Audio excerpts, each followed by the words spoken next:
الحمدللہ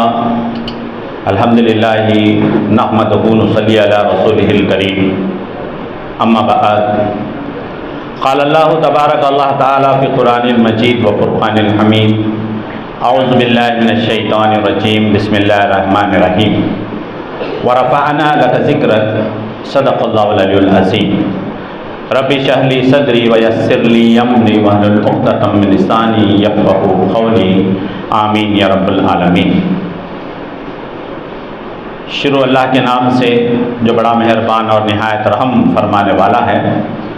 ساری تعریف، باقی بڑائی، بزرگی، برتری سب اس ایک اللہ رب العزت کے لیے ہے جو اس کائنات کا ایک اکیلا خالق، مالک، پروردگار، پالنہار اور حاکم ہے۔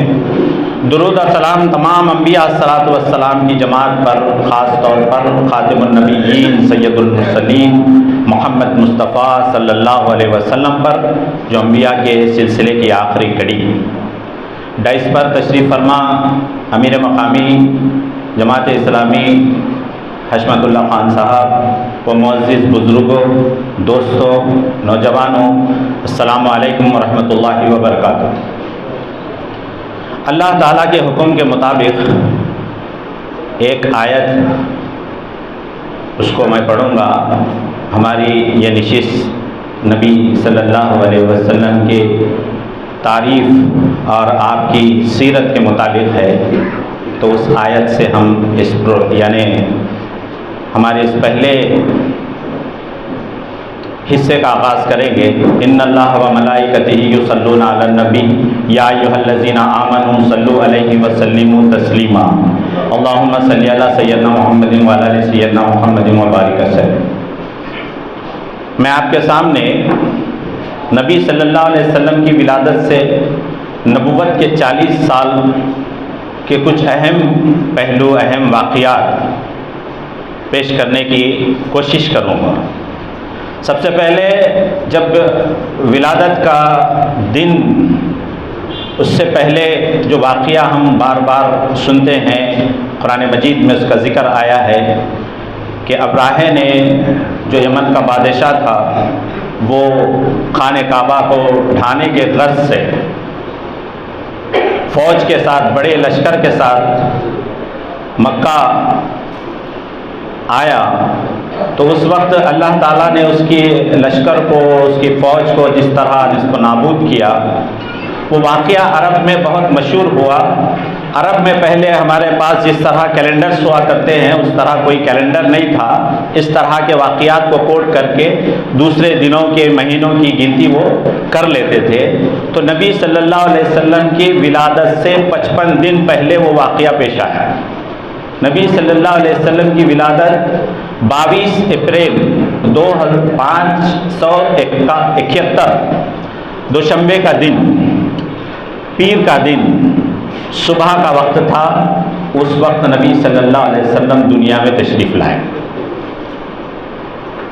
جب آپ کی ولادت ہوئی، آپ دنیا میں تشریف لائے، تو یہ اطلاع آپ کے دادا حضرت عبد المطلب کو دی گئی۔ آپ خوشی خوشی گھر تشریف لائے اور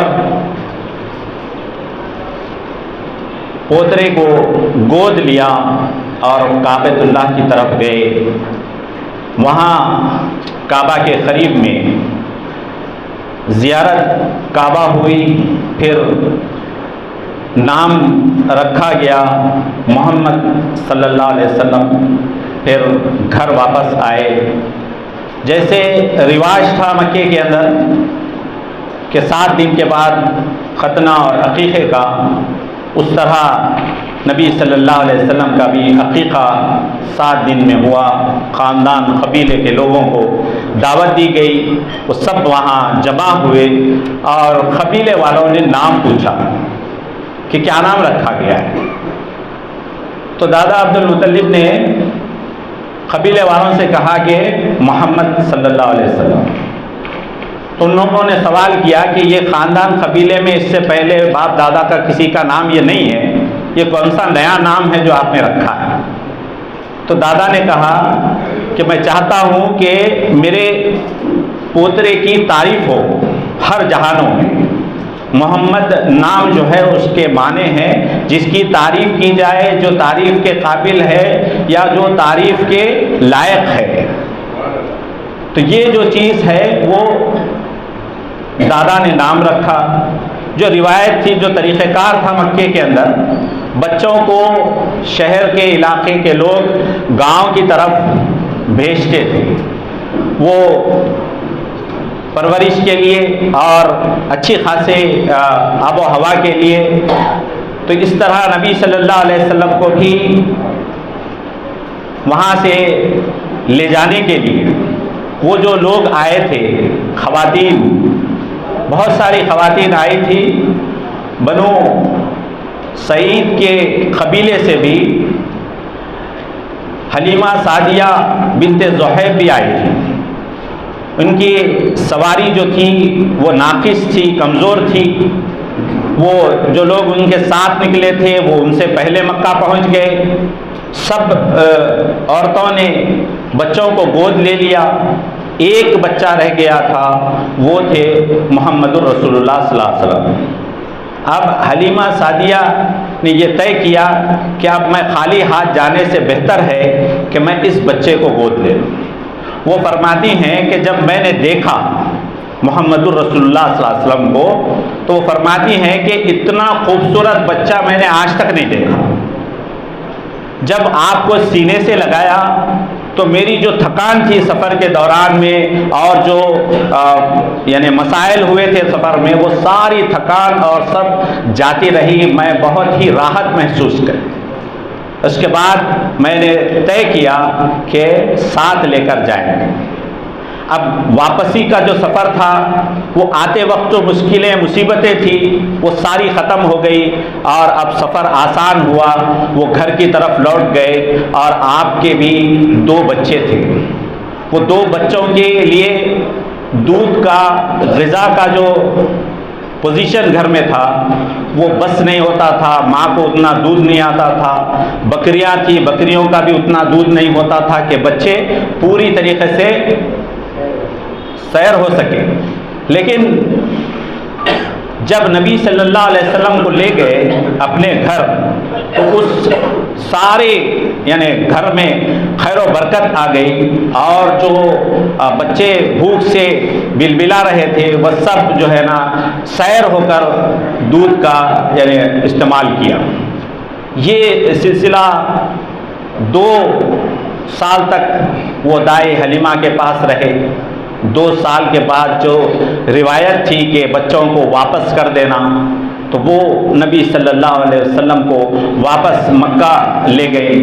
نبی صلی اللہ علیہ وسلم کے دادا حضرت عبد المطلب، آپ کے والد عبداللہ بن عبد المطلب، آپ کے والدہ آمنہ بنت وہاب۔ یہ جو فیملی تھی، نبی صلی اللہ علیہ وسلم کی ولادت سے پہلے آپ کے والد محترم اس دنیا سے رخصت ہو چکے۔ نبی صلی اللہ علیہ وسلم یتیم تھے، آپ کے والد نہیں تھے، دادا کی سرپرستی تھی، ماں تھی۔ جب 2 سال کے بعد جب مکے کو واپس لایا گیا، حلیمہ سعدیہ کی آنکھوں میں آنسو تھے۔ وہ نبی صلی اللہ علیہ وسلم کو واپس نہیں کرنا چاہتے تھے اور کچھ دن رکھنا چاہتے تھے۔ جو خیر و برکت اور جو ماحول ان کے گھر میں بنا تھا اس ماحول سے وہ بہت متاثر تھی، اور پھر وہ اور اس کو آپ صلی اللہ علیہ وسلم کو اپنے پاس رکھنا چاہتے تھے۔ تو پھر آمنہ رضی اللہ تعالیٰ عنہ سے اجازت لی گئی، آپ نے ان کے چہرے کو پڑھ لیا اور پھر کچھ دن رکھنے کی اجازت دے دی۔ تو آپ صلی اللہ علیہ وسلم 5 سال کی عمر تک آمنہ رضی اللہ تعالیٰ عنہ کے پاس رہے۔ پھر 5 سال میں ایک واقعہ پیش آیا، بچے کھیل رہے تھے، بچوں کے ساتھ نبی صلی اللہ علیہ وسلم بھی تھے۔ وہاں پر جبرائیل امین آئے، نبی صلی اللہ علیہ وسلم کے سینے کو چاک کیا تو بچوں نے دیکھا کہ نبی صلی اللہ علیہ وسلم کا قتل ہو گیا ہے۔ بچے جا کر آمنہ رضی اللہ تعالیٰ عنہ کو بتاتے ہیں کہ کسی نے نبی صلی اللہ علیہ وسلم کا قتل کر دیا۔ اب آمنہ رضی اللہ تعالیٰ عنہ، حلیمہ سعدیہ رضی اللہ تعالیٰ عنہ جو ہے وہ حیران ہوتی ہیں، اور جب نبی صلی اللہ علیہ وسلم کے قریب پہنچتی ہیں جہاں واقعہ ہوا تو وہ نبی کے چہرے کو اترا ہوا دیکھتی، وہ ڈر جاتی۔ پھر وہ سیدھے مکہ والدہ محترمہ کے پاس لے کر پہنچ جاتی ہیں، تو وہاں سے نبی صلی اللہ علیہ وسلم بی بی آمنہ کے حوالے ہو جاتے ہیں۔ اب وہاں نبی صلی اللہ علیہ وسلم 6 سال کی عمر میں پہنچتے ہیں، والدہ کا انتقال ہو جاتا ہے۔ پھر اس کے بعد دادا کی سرپرستی میں، پھر دادا 8 سال کی عمر میں ان کا بھی انتقال ہو جاتا ہے۔ تو اب نبی صلی اللہ علیہ وسلم ابو طالب کی سرپرستی میں پرورش پاتے ہیں۔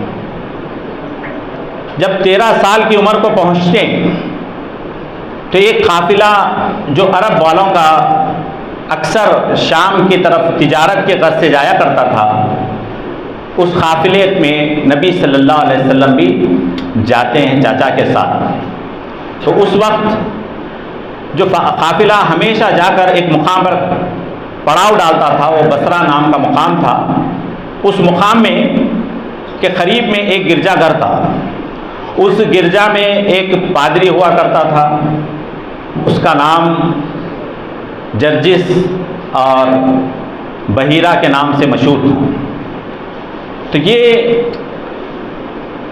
وہ پادری جو تھا اس نے اس قافلے کو دیکھا اور سارے قافلے والوں پر تک خبر پہنچائی کہ آج شام میرے یہاں آپ تمام حضرات کے لیے کھانے کا انتظام رہے۔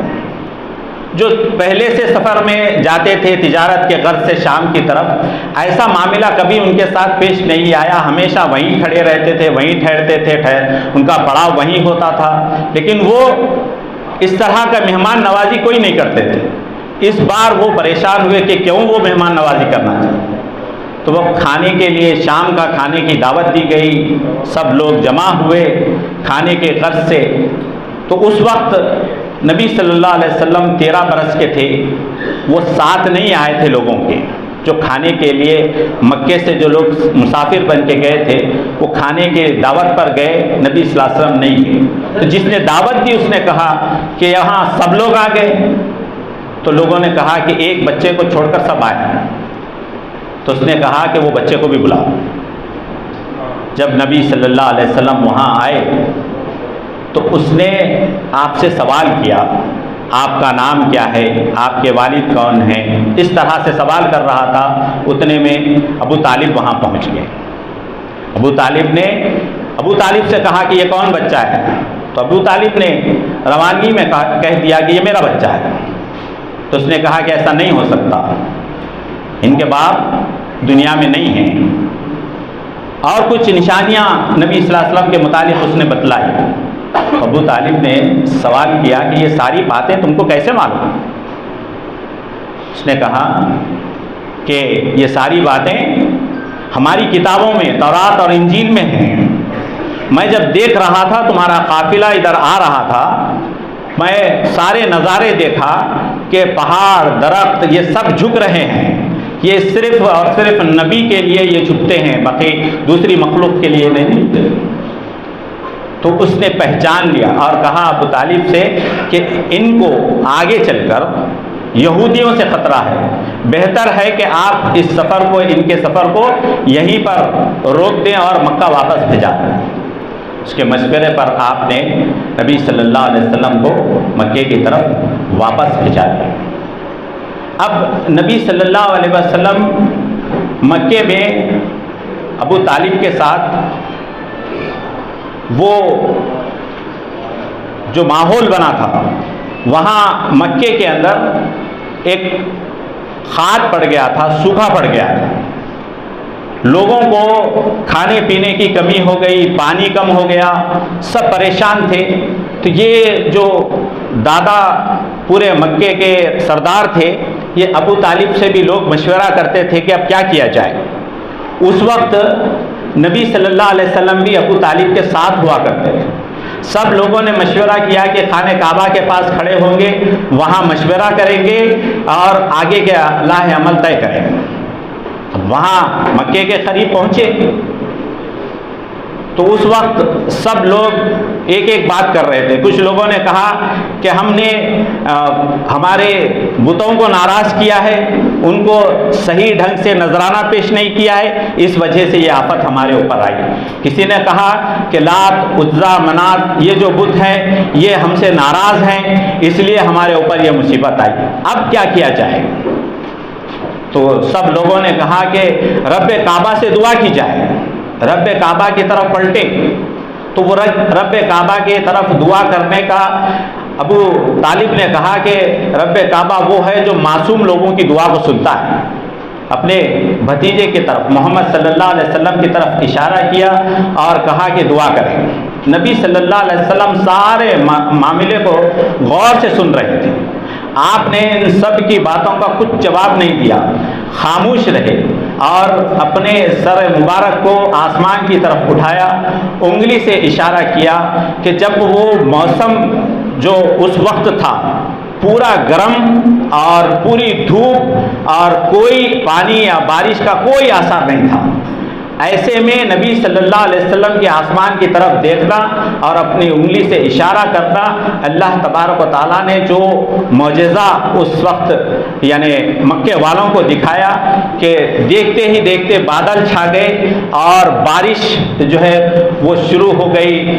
لوگ جو ہے ایک دم یعنی ایسے اسٹن ہو گئے کہ سب نبی صلی اللہ علیہ وسلم کی طرف دیکھنے لگے کہ یہ کیا معاملہ ہوا، کہ کیسا معجزہ ہوا، یہ دیکھتے ہی دیکھ رہے۔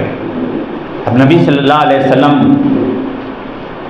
اس طرح مکے کے اندر اپنی چچا جو ابو طالب تھے، ان کا خاندان بھی بڑا تھا، ان کے آمدنی کے کوئی خاص ذرائع نہیں تھے، کچھ ایسے ہی وہ اپنا گزارا کرتے تھے۔ جب سے نبی صلی اللہ علیہ وسلم کی سرپرستی انہوں نے لی، اس وقت سے ان کے کاروبار میں اور ان کے معاملات میں خیر و برکت ہوئی۔ اب نبی صلی اللہ علیہ وسلم 20 سال کی عمر کو پہنچے۔ اس وقت مکے کے اندر لڑائی ہو گئی۔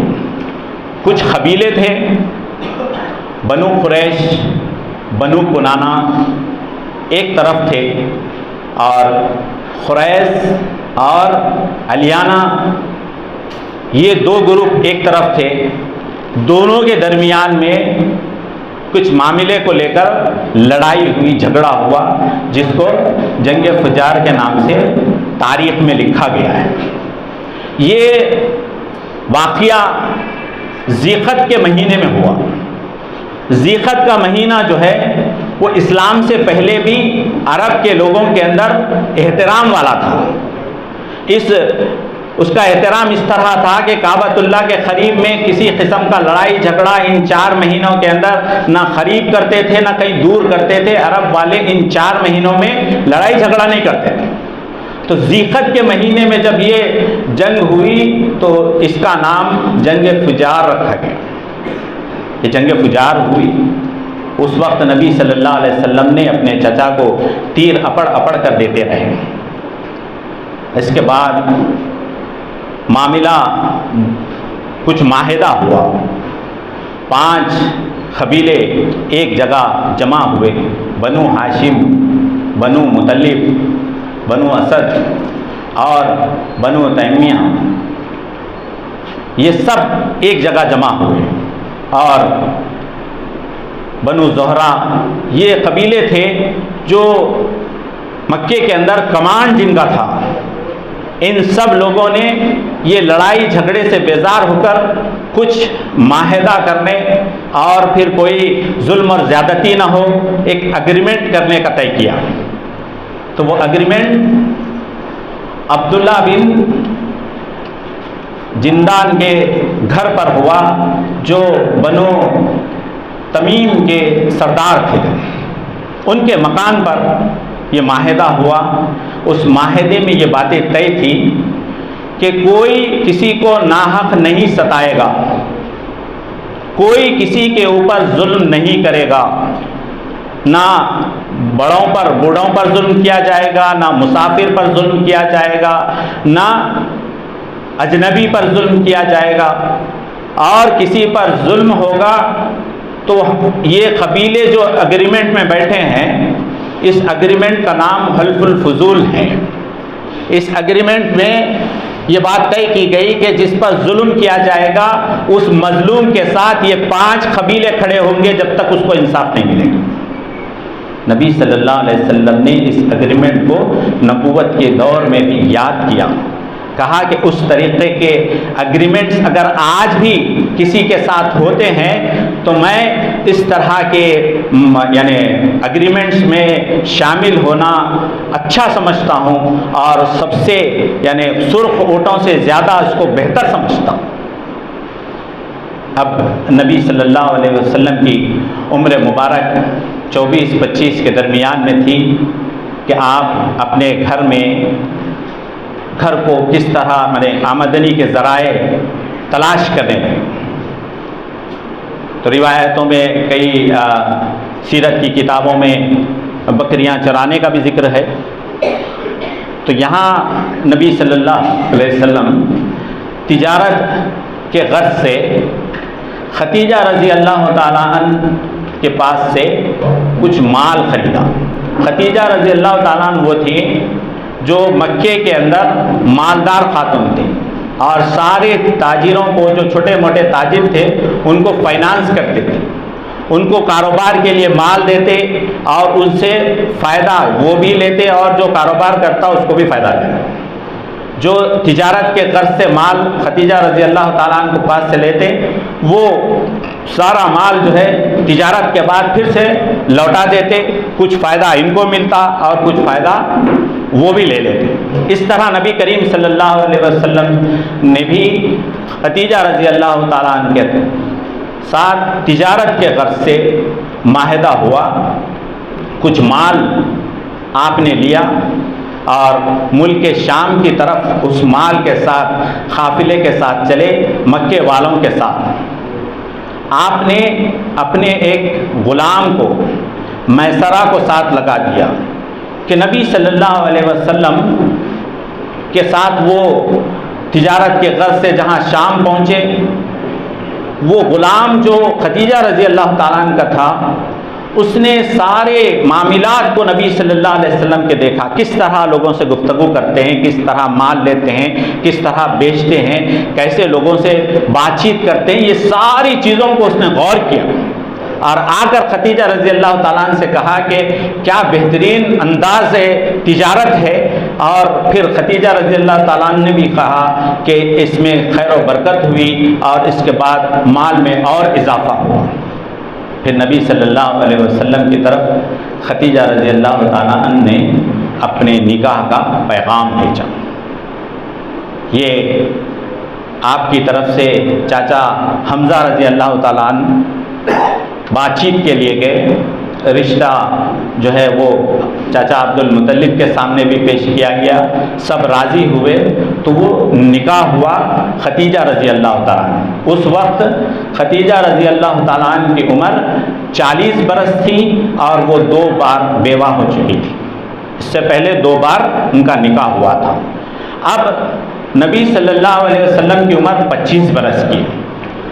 اب نبی صلی اللہ علیہ وسلم کا نکاح ہوا، نبی صلی اللہ علیہ وسلم کو جو اولاد ہوئی وہ ساری سوائے ابراہیم علیہ السلام، ابراہیم رضی اللہ تعالیٰ عنہ کے، باقی سب جو ہے ختیجہ رضی اللہ تعالیٰ عنہ۔ عبداللہ اور قاسم 2 بیٹے، 4 بیٹیاں، ام کلثوم، زینب، فاطمہ اور رقیہ رضی اللہ تعالیٰ عنہ۔ یہ 4 بیٹیاں، 2 بیٹے، یہ سب کے سب ختیجہ رضی اللہ تعالیٰ عنہ سے۔ نبی صلی اللہ علیہ وسلم ختیجہ رضی اللہ تعالیٰ عنہ 65 برس کی عمر میں انتقال کر گئے۔ نبی صلی اللہ علیہ وسلم کے جوانی کے 25 سال ختیجہ رضی اللہ تعالیٰ عنہ کے ساتھ ہی رہے، اس میں کوئی نکاح نہیں ہوا۔ یہ جو سیرت ہے نبی صلی اللہ علیہ وسلم کی، 25 سال کی عمر تک. اس کے بعد 35 سال کی عمر میں نبی صلی اللہ علیہ وسلم پہنچے. اس وقت مکے کے اندر طوفان آیا. طوفان میں خانہ کعبہ جو تھا بنا ہوا وہ جو ہے گر گیا. اتنا قابل نہیں تھا کہ اس کو ریپیئر کیا جائے. تو سب لوگوں نے مشورہ دیا کہ اس کو توڑ کر کے پھر سے تعمیر کی جائے. اب مشورے میں یہ بات طے ہوئی کہ اس کو گرانا ہے. سب لوگوں کے اندر وہ ڈر تھا جو ابابیل نے ابراہہ کے ساتھ معاملہ کیا تھا، ابراہہ کی فوج کے ساتھ معاملہ کیا تھا.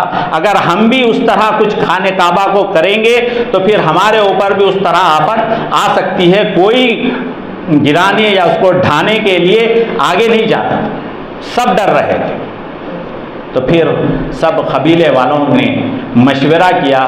اس کے بعد یہ طے ہوا کہ دعا کریں رب کعبہ سے کہ ہم اس کعبے کو اس لیے ڈھا رہے ہیں، اس لیے گرا رہے ہیں کہ پھر سے اس کی تعمیر کریں گے. اس غرض کے بعد، اس دعا کے بعد سب طے کیا گیا. اور مصعب رضی اللہ تعالیٰ عنہ بعد میں ایمان لائے. وہ ان کے قبیلے کے کوئی فرد جو ہے وہ خانہ کعبہ پر پہلے کراڑی یا سبل کا استعمال کیا اس کو گرانے کے لیے. تو دوسرے لوگ بھی ہمت کر کے وہاں اس کو ڈھانے کے لیے، اس کو گرانے کے لیے آ گیا ہے. اب اس وقت میں یہ اعلان کیا گیا کہ اس گھر کی تعمیر میں جو رقم لگے گی، جو مال لگے گا، وہ جائز طریقے سے کمایا ہوا مال ہونا چاہیے. کسی کو دھوکہ دے کر کمایا ہوا مال اس میں نہیں لگانا چاہیے. غلط طریقے سے کمایا ہوا مال اس میں نہیں لگانا چاہیے. اس طرح کچھ شرائط رکھے گئے. اس شرط کے بعد تعمیر کا آغاز ہوا. تو جب اب ہماری زبان میں یہ کہیں گے اسٹیمیٹ کیا گیا. تو جب اسٹیمیٹ کیا گیا تو خانہ کعبہ کی پوری بنیاد ڈال دی گئی تھی. تو جب کلیکشن کا اسٹیمیٹ کیا گیا تو وہ کم ہو گیا. تو جو حصہ چھوڑ دیا گیا وہ آج بھی خانہ کعبہ کے بازو شمال کی جانب میں موجود ہے، جس کو ہم حاتم کے نام سے جانتے ہیں. نبی کریم صلی اللہ علیہ وسلم نے اس حصے کے متعلق فرمایا یہ بھی خانہ کعبہ کا حصہ ہے. جس نے خانہ حاتم میں نماز پڑھی اس نے خانہ کعبہ میں نماز پڑھی. تو یہ جو حصہ ہے تعمیر کا آغاز ہوا. خانہ کعبہ جو اب ہے اس کا لیول جو ہے حجر اسود تک آ گیا. اب حجر اسود کو کون نصب کرے وہ نکال لیے تھے. اس کو پھر سے لگانا تھا. کون نصب کرے؟ ہر قبیلے والا یہ چاہتا تھا کہ یہ کریڈٹ مجھے آئے، میرے قبیلے کو آئے، میں اس کا کریڈٹ لوں. اس طرح سب آگے بڑھنے لگے. ایک دوسرے کے اندر میں تو کے چکر میں لڑائی جھگڑا ہو گیا. تو سب لوگوں نے یہ طے کیا کہ اب کل اس کا فیصلہ کریں گے. فیصلہ وہ آدمی کرے گا جو صبح سب سے پہلے خانہ کعبہ کے اندر آئے گا، وہ فیصلہ کرے گا. نبی صلی اللہ علیہ وسلم سب سے پہلے صبح میں خانہ کعبہ کے اندر داخل، اس ایریے میں داخل. سب لوگوں نے دیکھا اور کہا کہ ہاں ہم ان کی بات کو مانیں گے، یہ امین ہیں، یہ صادق ہیں، یہ سچے ہیں، ہم ان کی بات کو مانیں گے. تو نبی صلی اللہ علیہ وسلم نے کہا کہ ایک چادر لاؤ. ایک چادر منگائی گئی. چادر کو نیچے ڈال دیا گیا. اس میں حجر اسود اس پتھر کو رکھ دیا گیا اور جو جو قبیلے کے سردار تھے ان سب کو آگے بلایا گیا اور پھر اس چادر کو پکڑ کر سب کو اٹھانے کا حکم دیا گیا. اب یہ چادر کو لے کر اس مقام تک چلے جہاں حجر اسود نصب کرنا ہے. وہاں سب لوگ اس چادر کو لے کر آئے. نبی صلی اللہ علیہ وسلم نے اپنے دست مبارک سے اس حجر اسود کو نصب کیا. جو آج بھی عمرہ یا حج کے لیے لوگ جاتے ہیں اس حجر اسود کو بوسہ لے کر اپنے طواف کا آغاز کرتے ہیں. یہ واقعہ 35 برس کی عمر میں ہوا. اب نبی صلی اللہ علیہ وسلم اب لوگوں کے درمیان میں جو ماحول بنا ہوا تھا لڑائی جھگڑے کا، ایک دوسرے سے لوٹنے غارت گری کا، ظلم و زیادتی کا، ان سب معاشرے کے ماحول سے بیزار تھے۔ اب آپ صلی اللہ علیہ وسلم ایک فکر میں کہ اب ان لوگوں کو کیسے یہ ساری چیزوں سے دور رکھا جائے، کیسے ان کو بچایا جائے، کیسے ان کو اس ماحول سے نکالا جائے، اپنے مقام کو چھوڑ کر غار حرا تک، وہ اس اونچی پہاڑی پر چڑھ کر آپ غور و فکر کرتے۔ اب جہاں نبی صلی اللہ علیہ وسلم بیٹھ کر غور و فکر کرتے تھے، جو لوگ غار حرا پر چڑھے ہیں وہ جانتے ہیں کہ وہاں سے ایک یعنی کھڑکی کے مانند پتھر کے درمیان میں ایک یعنی سوراخ ہے، ایک ہول ہے، وہاں سے اگر دیکھیں گے تو خانہ کعبہ آپ کو سیدھے نظر آئے گا۔ تو وہاں بیٹھ کر نبی صلی اللہ علیہ وسلم خانہ کعبہ کی طرف دیکھتے اور لوگوں کے متعلق غور و فکر کرتے، تو اللہ تبارک و تعالیٰ نے آپ کو منتخب کیا، نبی بنایا، آخر الزمان آخر النبی بنا کر اللہ تعالیٰ نے آپ کا سلیکشن کیا، یعنی آپ کی طرف جبرائیل امین کو بھیجا آپ کا پیغام دے کر۔ وہ 16 فروری 610 عیسوی تھا، رمضان کا مہینہ تھا، 40 برس 6 مہینے یا 7 مہینے نبی کریم صلی اللہ علیہ وسلم کی عمر مبارک تھی۔ اللہ کا وہ پیغام جو ہمارے درمیان آج بھی قرآن کی شکل میں موجود ہے، وہ آیت کے ساتھ آیا، اقرأ باسم ربک الذی خلق خلق الانسان من علق اقرأ وربک الاکرم الذی علم بالقلم علم الانسان ما لم یعلم۔ اس آیت کے ساتھ اس کلام کا، اس کتاب کا، اس ہدایت نامے کا، اس یعنی اللہ کے اس آخری پیغام کا آغاز ہوا۔ اللہ تبارک و تعالی ہم سب کو اس کتاب کے ساتھ جڑنے اور محمد الرسول اللہ صلی اللہ علیہ وسلم کی سیرت کو پڑھنے، سمجھنے اور پھر اپنی زندگیوں کے اندر آپ صلی اللہ علیہ وسلم کے طریقے کو، اسوے کو لانے کی توفیق عنایت فرمائے۔ رب اغفر وارحم وانت خیر الراحمین، وآخر دعوانا الحمد للہ رب العالمین۔